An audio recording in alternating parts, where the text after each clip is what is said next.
Usually when we talk about a medical diagnosis, there's this expectation of precision, like it's engineering or something. Right, right. Yeah, like a math equation. Exactly. You Yep. break your arm, the X-ray shows that jagged white line, and the doctor just points and says, there it is. Yeah, it's a very visible binary state, broken or not broken.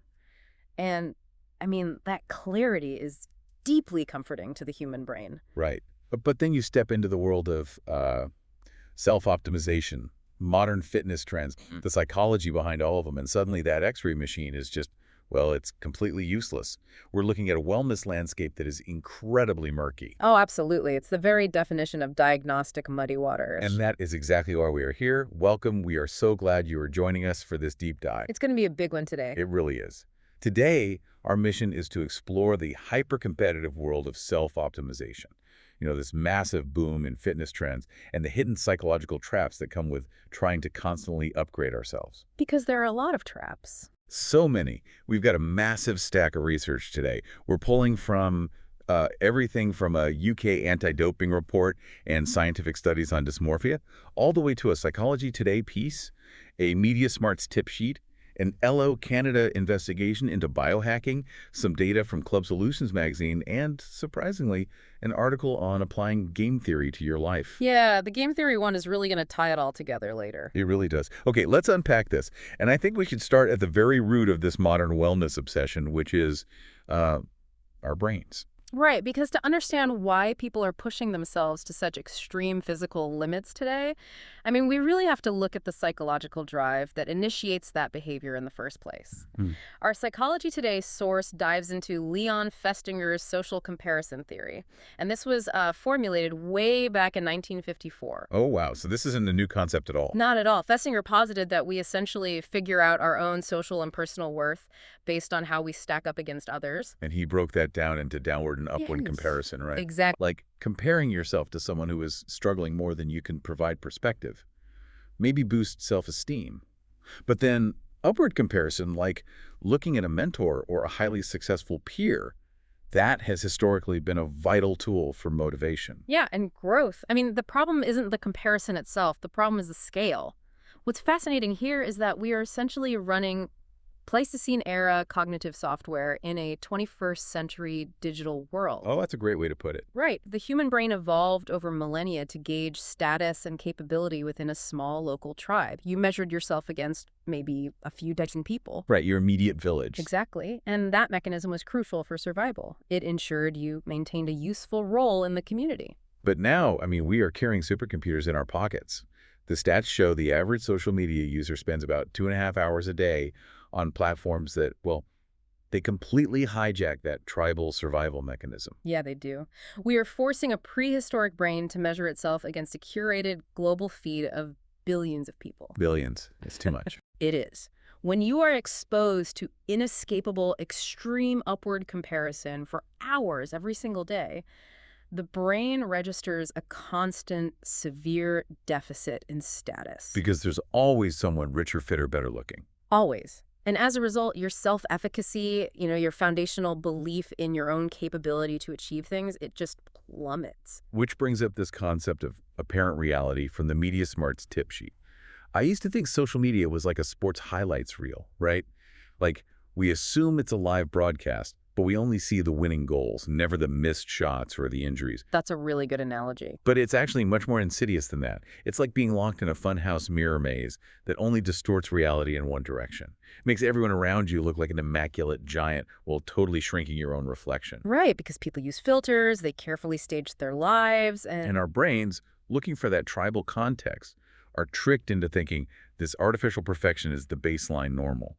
Yeah, and algorithms weaponize that illusion. I mean, these platforms literally map your behavioral psychology. Oh, absolutely. If you linger for 2 seconds on a fitness model's photo because your brain is just trying to process that physical extreme, the algorithm interprets that as desire.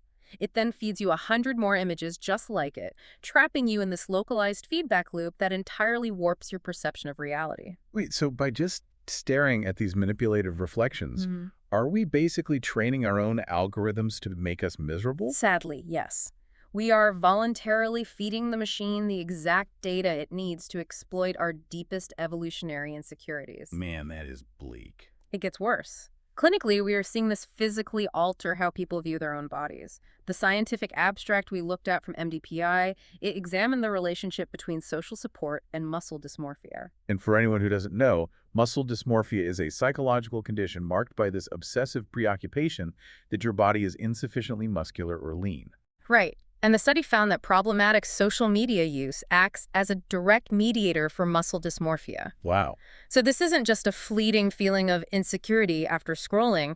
The digital environment is physically overwriting the brain's sensory processing of the body.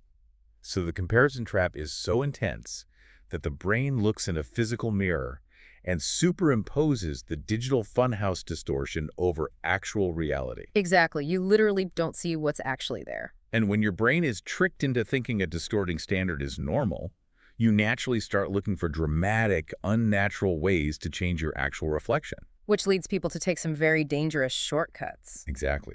Which brings us to a massively hidden health crisis. I mean, this is driven by this exact phenomenon. Let's look at the UK anti-doping survey that was released for Clean Sport Week. Yeah, the data regarding young people and unverified fitness supplements is staggering. It really is. They surveyed people aged 16 to 25, and a full 33% of them admitted to buying SARMs after seeing them promoted on social media.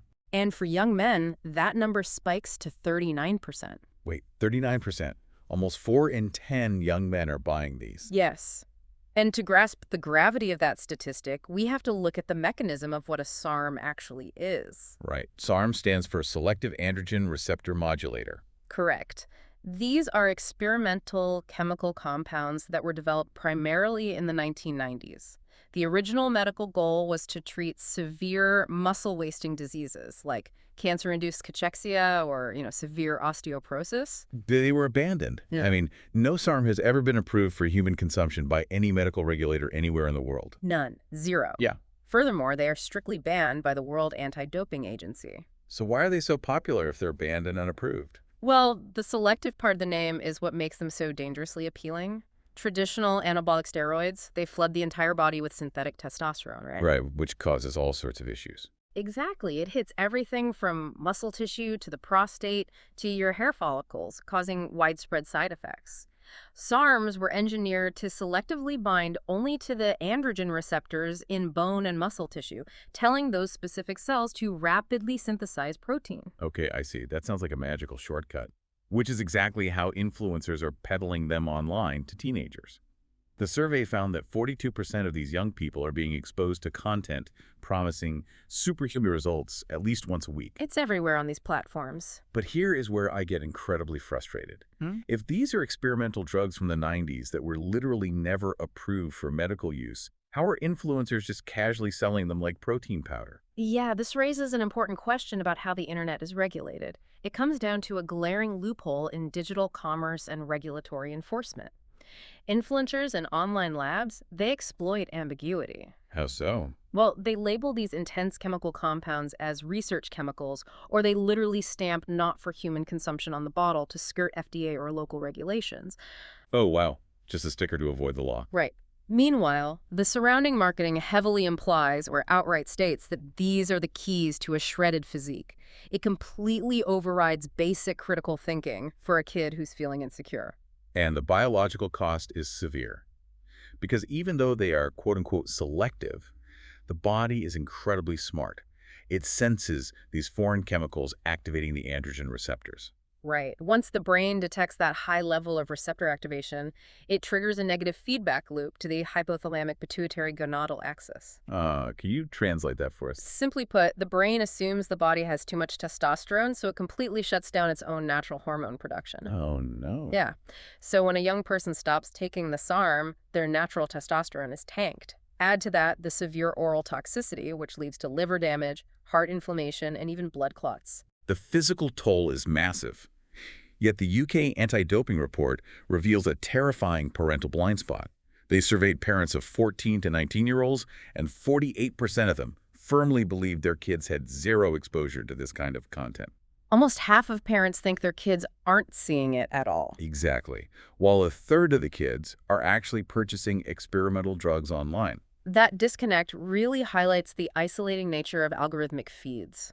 Two people can sit on the exact same couch and inhabit completely different realities on their phones. Hmm. The algorithm isolates the user, creates an impossible dysmorphic standard, and then conveniently serves up a dangerous, unregulated chemical shortcut to resolve the insecurity it just created. It's a perfect toxic storm. Now, I will say, it's very easy to point fingers at the illegal underground stuff like SARMs, but if we pivot to the mainstream fitness industry, the highly celebrated premium trends have their own structural traps. Oh, definitely. Specifically, I want to talk about the biohacking movement.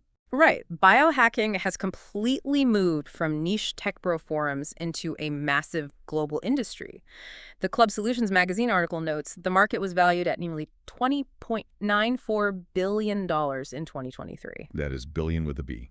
Billion with the B. Fitness centers are rapidly pivoting from basic weights and cardio to immersive recovery and optimization zones. We're talking cryotherapy, infrared saunas, hyperbaric oxygen chambers, continuous glucose monitoring. It's branded as optimizing your biology. Right. And look, on the surface, leveraging data to feel better sounds fantastic. But the ELO Canada investigation we looked at points out a massive foundational flaw in the entire biohacking framework. It is biologically blind to half the population. Exactly.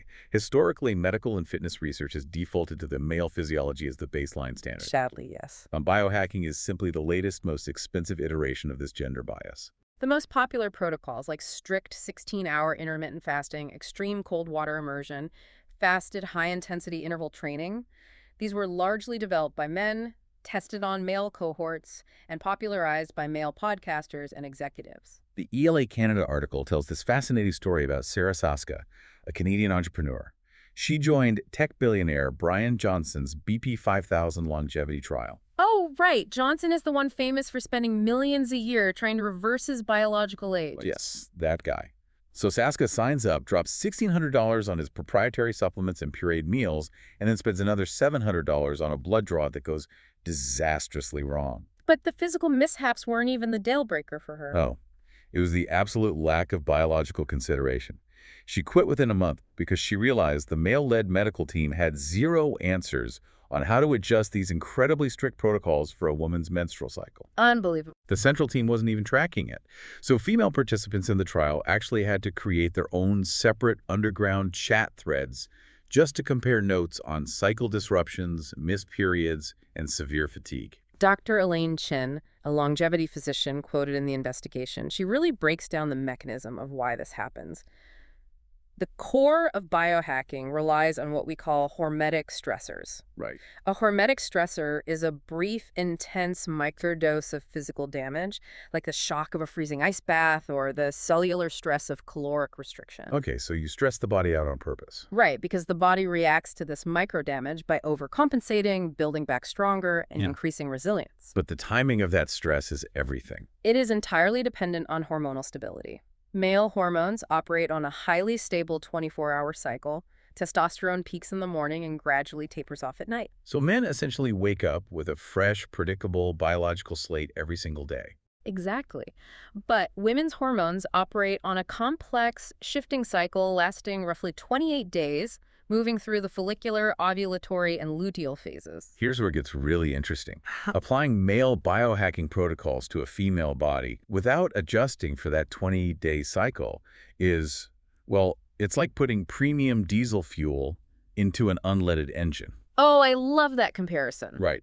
Because the fuel itself is expensive and high quality, but because the underlying machinery operates on a completely different combustion mechanism, it's going to completely wreck the engine. That is spot on. During the luteal phase, which is the week or two before menstruation, a woman's baseline cortisol levels and core body temperature are already naturally elevated. Because the body is preparing for a potential pregnancy, right? Exactly. So it is hyper-vigilant. If you introduce an extreme cold plunge or prolonged fast during this phase, the body doesn't register it as a healthy hormetic stressor. No. What is it registered as? It registers it as a severe survival threat. Oh, wow. So it thinks you are literally freezing and starving. Yes. And in response, cortisol, which is the primary stress hormone, just skyrockets. Which completely sabotages the entire goal of optimization in the first place. Chronic cortisol elevation tells the body to halt non-essential functions. It disrupts reproductive hormones, impairs fertility, causes severe insomnia, and it can even trigger hair loss.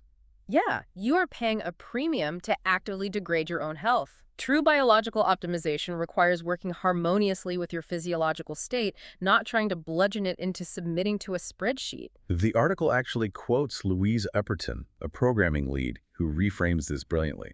She points out that women were the original biohackers. Oh, that's such a great point. Right. Long before Silicon Valley invented sleep rings or continuous glucose monitors, women were tracking their cycles, adjusting their workloads, and paying close attention to their biological energy fluctuations in real time, literally for centuries. Because that is the highest level of personalized physiology. It requires recognizing that the human body is a dynamic, shifting ecosystem.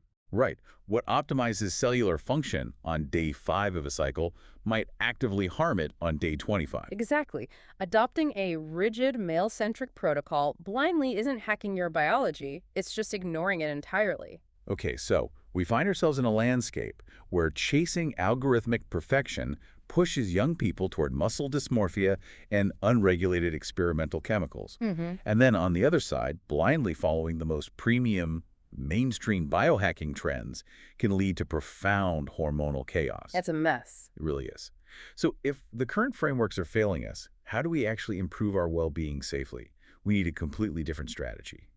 Which brings us to the fascinating perspective of game theory. I know applying game theory to personal wellness sounds a bit abstract, but the Play for Thoughts article provides an incredibly practical mental model for surviving this exact hyper-competitive environment. They introduced this concept called the Red Queen effect, pulling from Lewis Carroll's Through the Looking Glass. Right, Alice in Wonderland. Yes.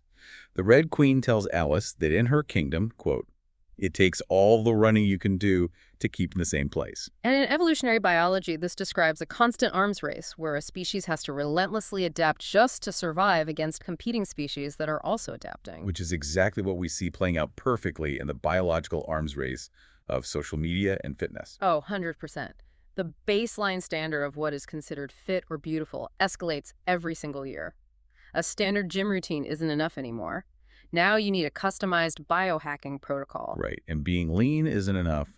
Now you need single-digit body fat achieved through SARMs. You are sprinting on an ever-accelerating treadmill just to maintain your perceived social standing. But the article makes it clear that the solution isn't to run faster or, find a better hack. The solution is to identify and avoid zero-sum games. Okay, remind us what a zero-sum game is. A zero-sum game is a mathematical situation where one person's gain is exactly offset by another person's loss. Poker is a classic zero-sum game. If I win the pot, you lose your chips. Right. And social media algorithms naturally trigger a zero-sum bias in our brains. When we see an influencer's immaculate filtered physique, our Pleistocene brain subconsciously interprets their elevated status as a direct threat to our own. Exactly. Their win feels like our loss. So what does this all mean? Isn't fitness inherently a bit zero-sum, though? If you're literally competing in a sport or a race, someone has to lose for you to win, right? Well, if we connect this to the bigger picture, that is a crucial distinction to make. An isolated athletic event like the 100-meter dash at the Olympics is absolutely a zero-sum game. There's only one gold medal. Right. But the daily, lifelong pursuit of personal health and vitality is a positive-sum game. Ah, okay, because my cardiovascular health doesn't drain your cardiovascular health. Exactly the opposite. In a positive-sum game, participants can create mutual value. If we are both healthy, resilient, and energetic, we can collaborate better, we support our communities better, and we share knowledge.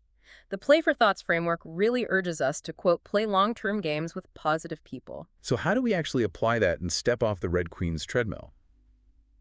It sounds great in theory, but Practically, it means changing your metrics for success.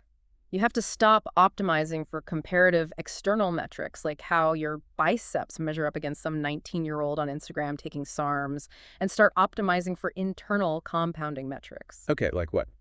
Like, how is your sleep quality? How is your mobility?